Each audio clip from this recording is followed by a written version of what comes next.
All right, ladies and gentlemen, welcome to the All Pro Podcast. And tonight we have a very special guest. Tonight we have the great Jack Jackson of the Florida Gators. Jack, you're the second Florida Gator that I've had on this show, man. How you doing? I'm doing good, man. How you guys doing? Man, another day without a dollar. You know how it is. That's real. Yeah, man. So we'll start getting right into it, bro. Uh you're from Mississippi, correct? Correct. Mossville, Mississippi. Yeah, I have a brother, foster brother, who's from Pascagoula, and he said y'all were pretty good in football back in those days.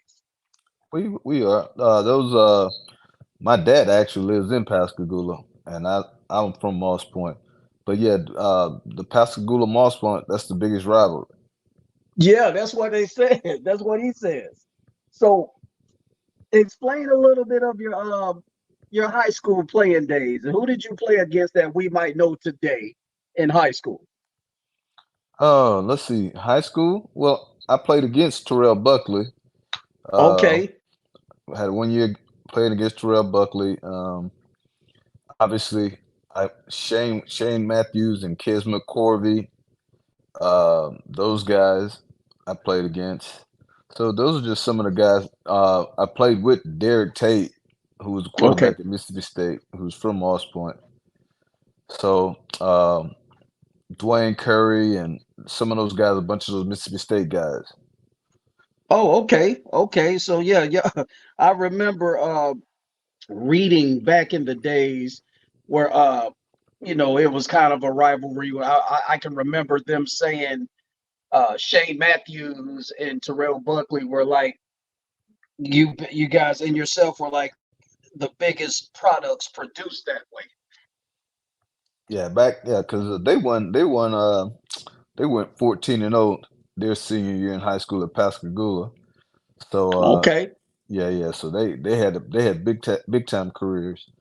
Yeah, Obviously, they did. yeah. So what uh, what what brought you to Gainesville? I mean, was Gainesville your first choice from the SIP? What brought you to Gainesville? Well, I took I took 5 official visits. My first visit I went to was at Notre Dame, and they wanted me to play running back.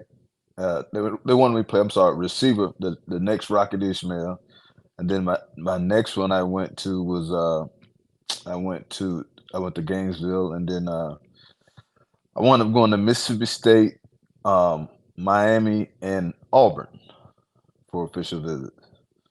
So in Gainesville was like one of the few schools that actually offered me as a receiver. That wanted me to play receiver. They didn't want me to play running back. Like Florida State wanted me to play cornerback to be the next Terrell Buckley and all. So I had limited uh, when it came down to who I really wanted to go with just to play receiver. Most of them had other visions for me. Okay. So your top five schools were was it Auburn, Florida, Notre Dame? Uh, Hmm who else? My, Who else did my you say? Miami, Miami, and I took a official visit to Mississippi State. Mississippi State. What tipped you to Florida? You said you kind of told us what tipped you to Florida, but did I read this correctly? Did you were you a quarterback? No, I played running back. Okay, you played running back. Okay, Right. I don't understand why they had that in there, but anyway, so let's talk about the recruiting process just a little bit more.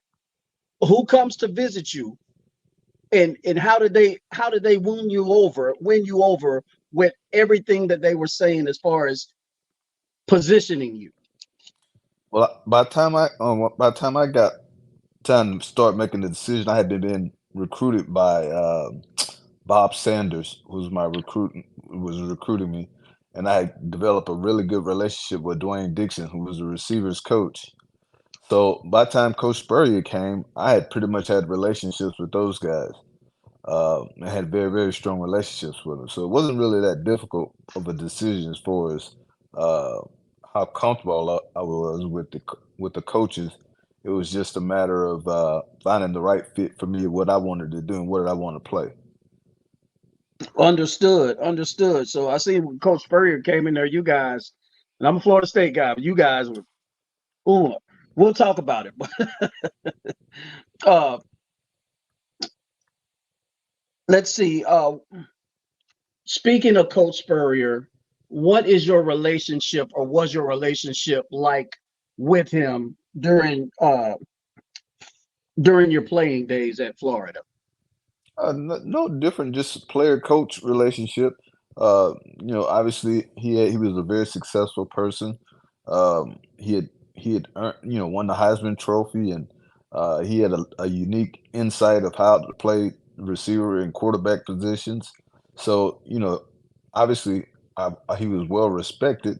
So, but yeah, I didn't have more of a special relationship than anyone else. Okay. Okay. Okay. That was the answer I was looking for because you seem to be the guy at that point. I know you had Riddell and Ike and all these other guys, but we'll talk about a little more. Let's talk about that offense that you guys had. It was highly explosive. Did Coach Spurrier create that offense? Yeah, that was his thing, man. It was fun and gun. So that was Yeah. that was his creation of the offense, and a lot of what you see now, a lot of what you see now is the stuff that they're doing now. We did back then. You got a bunch of stuff for plays and different plays like that. But it was he was pretty good, man. Like I said, the offense was unique because it was a lot of verticals. It was a lot, and it really it stretched the field so differently than what people were used to seeing, and it made it just highly explosive and highly dynamic. Yes, it was. I mean, goodness gracious, bro. So let's talk about your stats a little bit because I noticed every year you got better. Every year you played, you got better. I was looking at your first year, and then it was like 462 yards, 3 touchdowns. You almost, I call that 1,000 yard season to me. 949 and 11 touchdowns. And what seemed to be a statement year, you scored 16 touchdowns. Was it because of the other guys in the offense? They paid more attention to the other guys in the offense. Like you No, guys had Fred Taylor and all of these other guys, and Terry Jackson, if I'm not mistaken. You can correct me if I'm wrong. no, Uh, Terry wasn't the playing great there. Aubrey Willie Hill, we'll Jackson. talk about that later. But is it because they, I don't want to say they forgot about you, but it wasn't because everybody else, they paid more attention to everybody else and you just thrived in the offense. Well, no, I was, and you probably wouldn't know this, but during that point, I was the focal point. I was not, at the end of the day, I was what See, I everybody do wanted know to that. stop. I do know that. Yeah, so it wasn't like I was being overlooked. Mm, Uh, it's funny because I went to my brother cuts is a barber is a barber shop, and he cuts hair in Atlanta. And okay. I went to the the Peach Bowl for when they was having the national championship, and I spent time talking to Kirby Smart and Will Muschamp and all those different guys, and they all talked about when the Florida Georgia game because they were in that game. You got to Okay. remember you got to remember Will Muschamp and Kirby Smart were both DBs at Georgia then. So they gave me some insight about how they thought about how they were going to stop it. He said, "Man, you were the only one we were talking about. We had to stop. We had to stop. We had to stop." So I took tribute to that, and it's kind of cool because you hear it from their perspective. We played against each other for 3 years. So it's nice to hear some of the things that they were talking about, how the game planning was going on and all of that. So these guys who are prolific coaches and coordinators are scheming for you. Yeah, but they were playing then, so they were playing defensive back for Okay, Georgia. so they were playing this. Kirby Smart, for some reason, I thought Kirby Smart was a little bit older than that. No, no, Kirby was the Kirby and Muschamp, both of them. That's how their relationships are. They play Okay, together. okay. So now you let's talk about some of your accomplishments, bro, because like you said it yourself, how these people wanted to stop you. So, and I'm looking at it, first team all ACC, SEC offensive player of the year, and consensus first team all American. How did that make you feel, bro, to when you look back at it and you see all these things that you've done? Oh, it's nice, man. You just want to be able. It's recognized. It's like one thing about that; those will be there forever. So when I'm dead and gone, those numbers and those accolades will still be here. So I take a great deal of privilege in that, and think a lot of that because um, that's history. That's not something that can be erased. It's just like as an All American, 100 years from now, when people go list All Americans from 1994, my name will be up there. So Yeah, understood. Yeah, you cemented, big dog. You are surely cemented. So, want to go back to high school a little bit, Jack, and tell us about the best game you played in high school, and then the best game you played in college, and we'll talk about what I thought the best game you played in college was.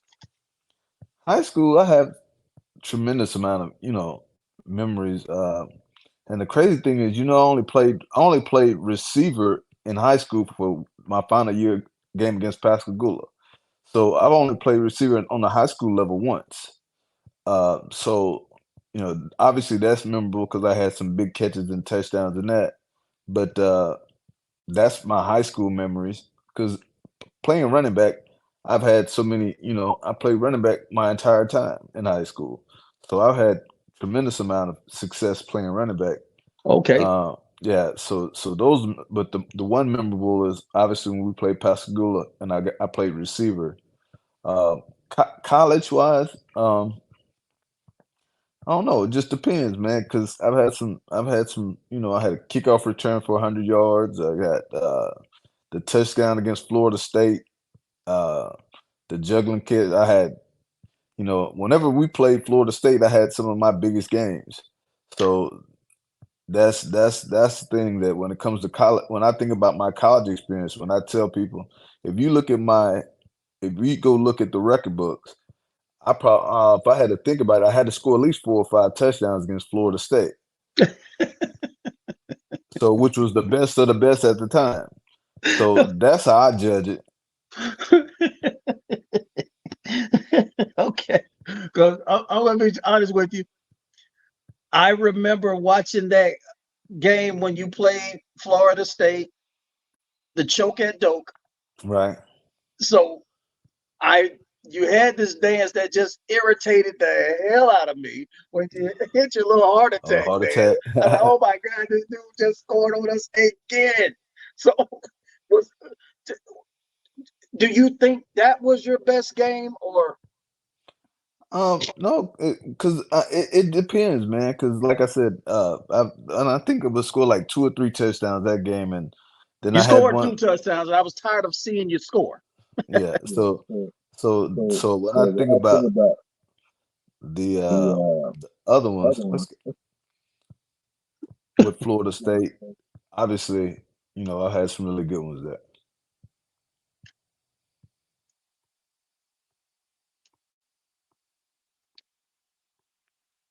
bro, you were amazing, bro. And I I didn't like too many of you guys because I'm a Florida State guy, but I did like you. And like I talked to when we talked on the phone, I told you Thaddeus, we were in foster care together. I'm a little bit older than him, but we grew up at this place called the Florida Sheriff's Boys Ranch. You probably seen the signs going back and forth coming back and forth through Gainesville or something. You probably seen the signs on the interstate for that. That's where we grew up at. Um, Okay. um, I love Tebow. I'm a big Tebow fan, and I think I like Lawrence Wright. And I was just be honest, you and Fred Taylor and Thaddeus were my guys, obviously. So I was looking at some of the I don't want to call it trash talk, but I was looking at a lot of the things that were being said during the choke at dope game. Why do you guys think that got away from you? I think we took the foot off the pedal because we were up so much. Because like actually they had taken me out the game. Uh, Yeah, hold on. Let's stop. Let's talk about that because I read a quote. I read a quote. Uh, you said we had so many guys in the wide receiver core, and you and you just felt like you guys had the best core of wide receivers. As a Seminole guy, I'll attest to that. I mean, but I'm trying to figure out just how, like you said, you probably think you guys took your foot off the pedal. And I mean, why so when you guys were so well coached? I don't know, man. It just we just and some things happened. We were rolling. We were what 31-3, Mhm. and it was like 31-3, and uh, on the road, and we were getting ready. Obviously, and I kind of think some of that was we were also getting ready for the SEC championship because and that wasn't didn't want to risk nobody getting hurt in a Okay. was a game that was we already had under control. So we probably just was looking a little bit too far for the SEC championship because at the end of the day, we play for championships. There's no championship playing against Florida State. That's just bragging rights. So after that, after you guys tie, after the game ends in a tie, you play them. You play them in Louisiana. The fifth, what they call the fifth quarter and the French quarter. Oh, talking about the Sugar How, Bowl. yeah, how did that go? Oh, it was good. It was a good game. Uh, it was a really good game. And by that time, we everybody was, we were smarting a little bit because we had let that get away, and we had to play them again. And it was a decent game. Like I said, by that time I had already made the decision that I was going pro, so that was going to be my last game anyway. Okay. But I want to marvel again at you guys's all the soldiers you had at wide receiver, man. Uh, you had yourself, Riddell Anthony, Ike Hilliard, Aubrey Hill, Chris Doring, and a couple of others. But I just, and I'll go down saying this. That was the best wide receiving core to me, and the Fab Four that Florida State had. That was the best wide receiving core in the history of college football. Would you agree to that? See, so it depends. It depends on what you're looking at because if you're looking at it from, see, I never even looked at any of the receivers at Florida State that was as dynamic as we were. Because even when you talk about, and I'm assuming you're talking about Peter Ward now. No, I'll tell you who I'm talking about. Uh, I'm talking about Ronald Lewis, Lawrence Dawsey, Terry Anthony, and Bruce Lassane. When there was Well, the you first well, you ain't faction even you ain't even in it ain't even close. Those the dudes you just named not even close to what we had. If you name it, that's what I'm saying. I'm not I ain't gonna compare you guys, but Yeah, Right. I thought you was talking about somebody else because those guys were good, but those weren't, those weren't, shoot, even when you look back on, those weren't household names. Those no, those were just good receivers. Lawrence Dawson wasn't a household name, Jack. Yet Lawrence Dawson was. Lawrence Dawson was. Now name somebody else. Ronald Lewis wasn't a household name. Nope. I wouldn't even know Ronald Lewis unless I remember forever. Nope. That was not a Well, he household name. played for the 49ers Yeah. Well, and the Packers. so did Chris Dorn, so did I, so did all of us. That's what I'm saying. That ain't saying that. So did Riedel, so did Jacquez, so did that's what I'm saying.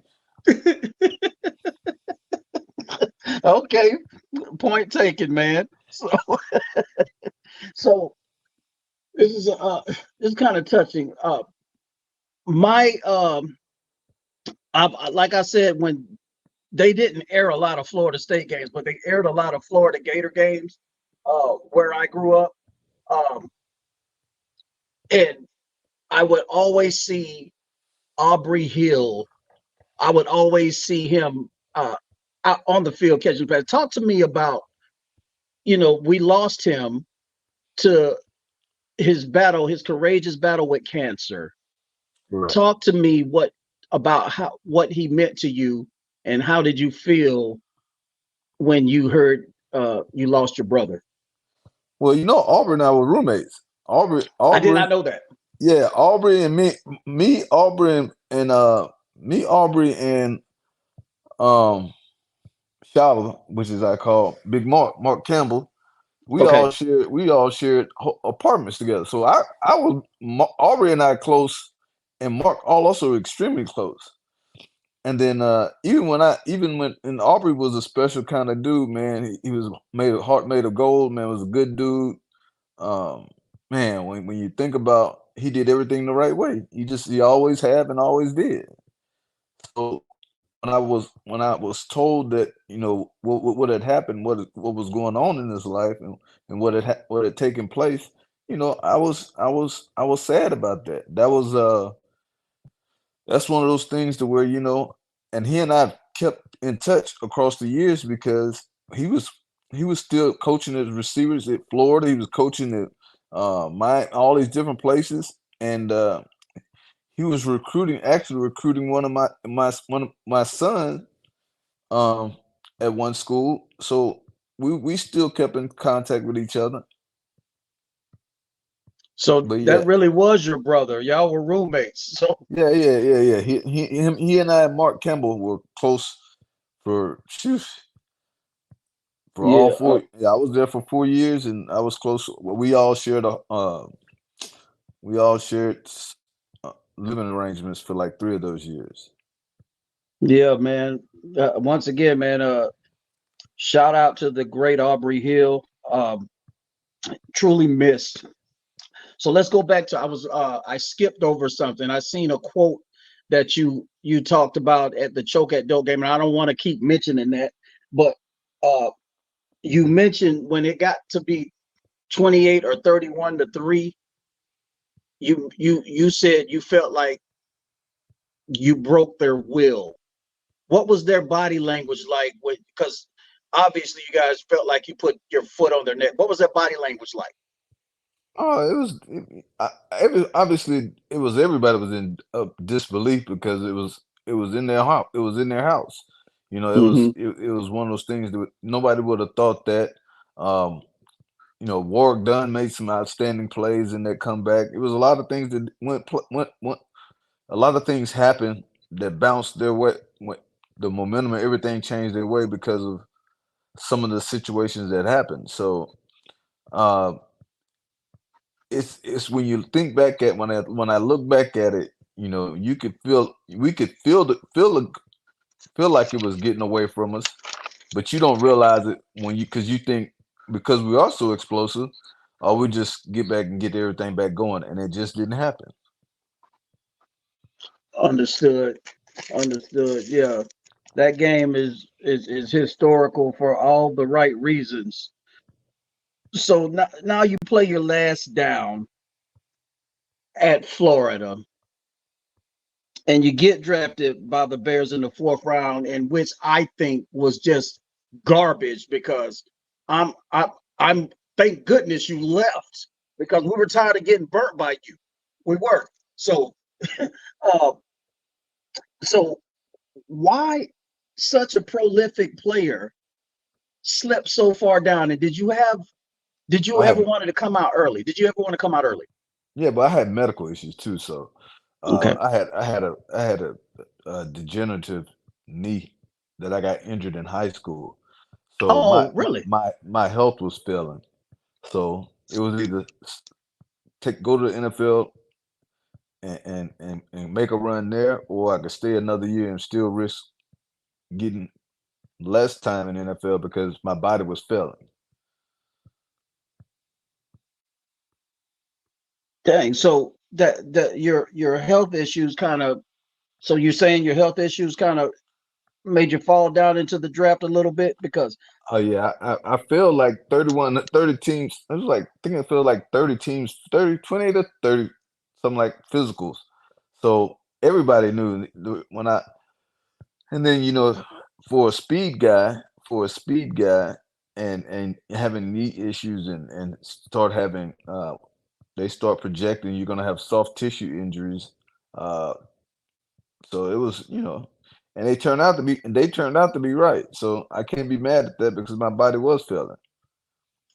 but I can tell, I mean, just by conversation alone, I can tell that you feel like, hey, you should have been higher. But I mean, like I said, I'm not a doctor, but I'm just telling you from my eyes view, I feel like you were a top or a mid first rounder to me because you were so good, and I was just tired of seeing you burn my Seminoles every year, man. But you were my favorite Gator at that point, you and Fred Taylor. So so you go to the Bears. Explain your experience with Chicago. It was nice. It's probably the most it was probably the most difficult thing play situation I've had when it came to football. And when I got cut there, I was actually relieved because it was so stressful. Uh, It was so stressful and so demanding, and physically fighting, trying to fight through injuries every day, and because your body just won't allow you to do the things that you know you're capable of doing, but your body won't allow you to do that. So that was frustrating, just like it was frustrating for them because they didn't draft me thinking that I was going to be, not being well physically. They drafted me because they thought I was going to be. mm, yeah, it's just a head scratcher to me, Jack. Man, I just like you said, you know your body, and they seen something that you know.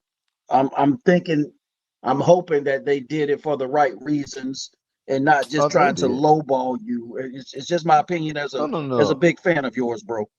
No, So there wasn't. But I was being told that I was going in the first round by people. But again, they didn't know the dynamics of the physical part of me failing the physicals. So there's no question that I had first round talent. That wasn't a question.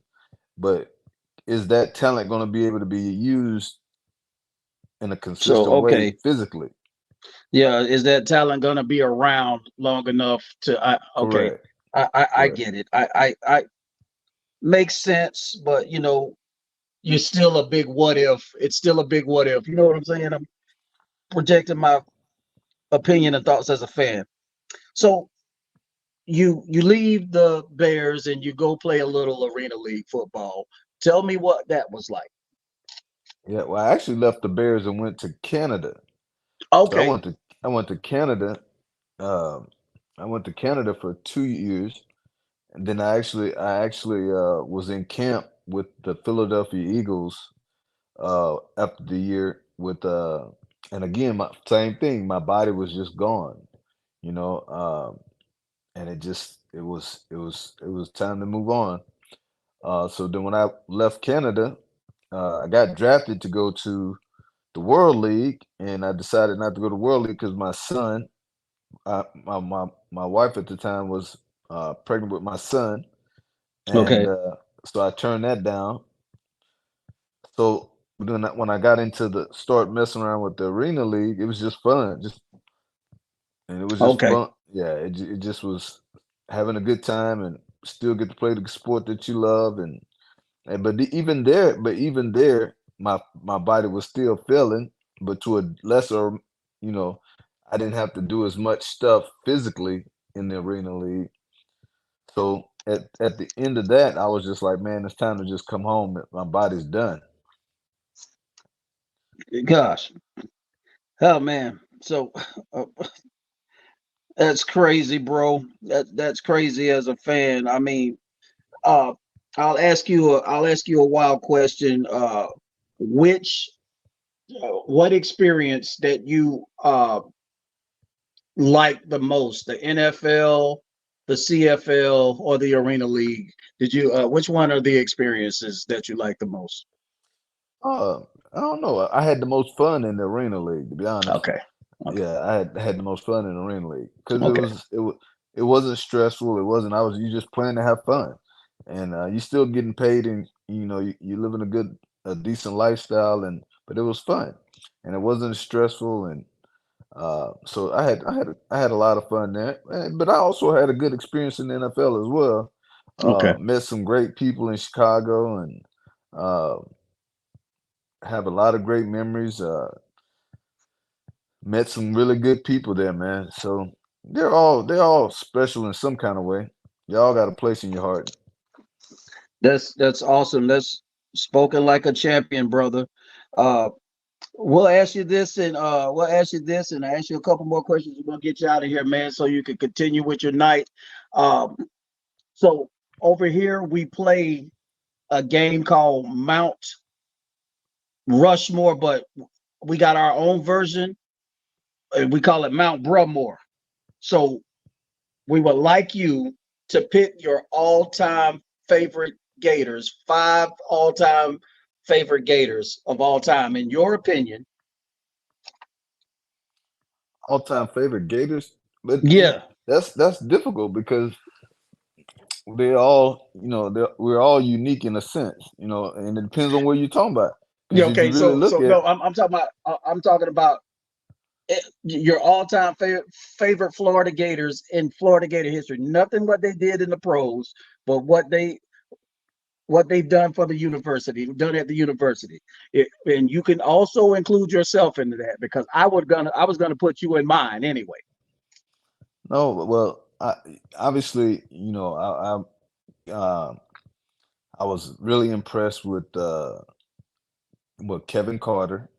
Okay. Um, uh, and Eric Rett, um, hmm, Ellis Johnson, Okay.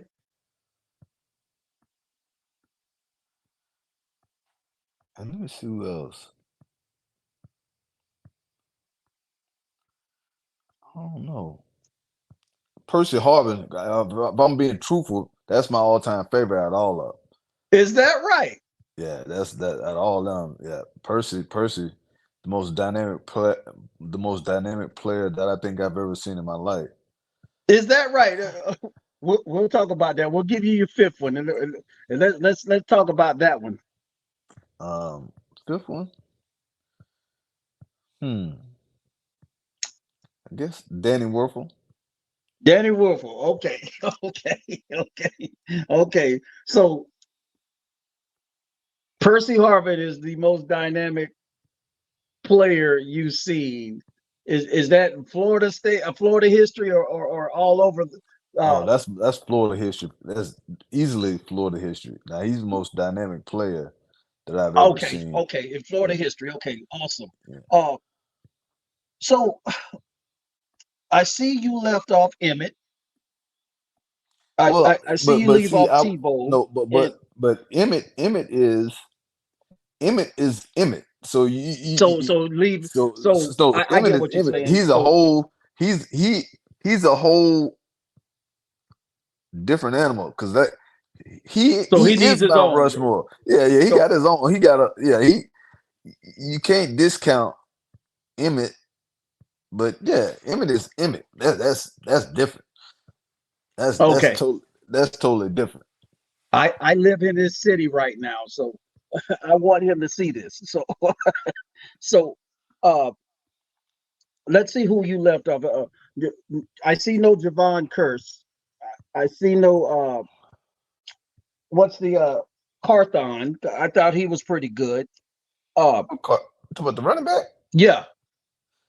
No, the running back. I thought he was Who's the all-time leading rusher in Florida I history? thought it was Eric Rett. It is Eric Rett. Yeah, I thought it was Eric Rett. I love Fred Taylor myself. Yeah, but Fred, you're trying to you're equating that to you're factoring in some of the pro stuff. You said Florida because Yeah, Fred was yeah, no, great at Florida, I like Fred but Taylor but at but Florida. Ed, That, I mean, yeah, of Ed course, I Rett loved was him a in Jacksonville, but I liked Fred Taylor at Florida.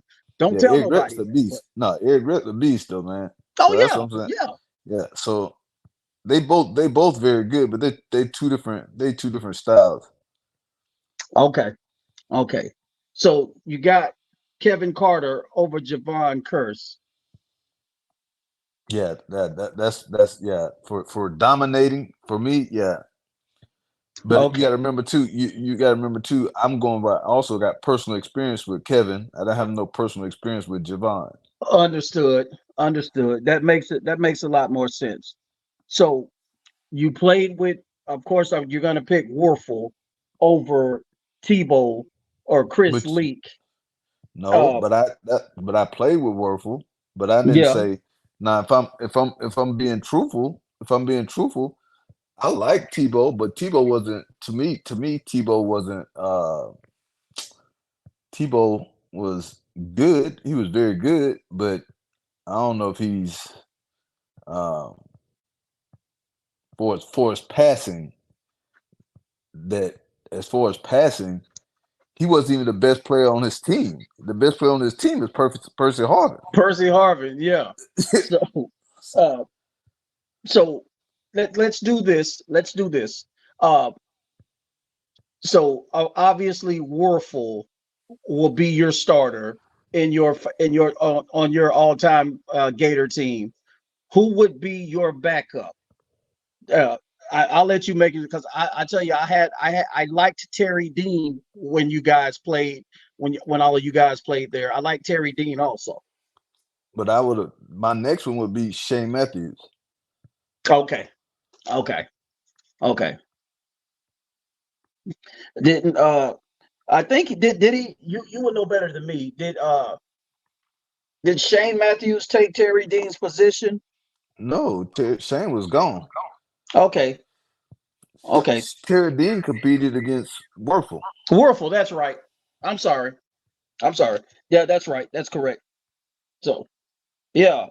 So that's your five. I like it.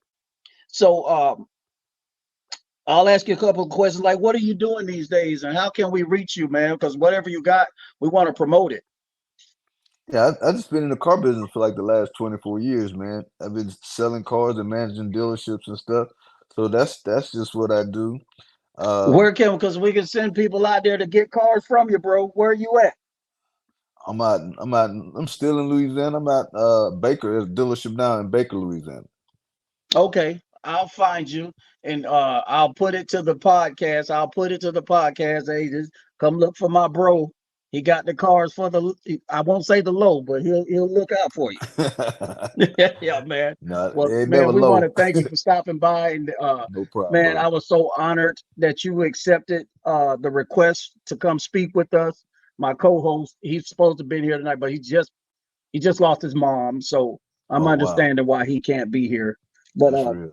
we just want to thank you, and he was excited when I told him that you were jumping on. But want to thank you, bro, and thank you for everything you have done for the game of football. And I'm so glad you don't play for the Gators no more because I'm tired of Jack Jackson burning uh Cozy, Shevin Smith, all of us. You killing us every time, bro. Oh man, I appreciate you having me on, man. Man, yeah, bro. We would like to have you back one day, bro. No problem, man. Just reach out. All right, bro. Great night, Take it bro. easy, man. Thank you, You man. too, Bye bro. bye. Bye. That was the great Jack Jackson, Florida Gator great, man. I'm telling you what, I was so tired of that guy scoring on Florida State. Every time I turned around, he was killing it. Um, again, watch for us on Spotify, uh, iHeart, YouTube, uh, Apple Music. We're everywhere now. So there's no excuse for you not to come watch us. Facebook, we're on Facebook everywhere. We're thinking about doing Twitter. So anyway, once again, we'll have another one. I think tomorrow we have the Cody Fag from Florida State. Come check us out. Once again, all pro.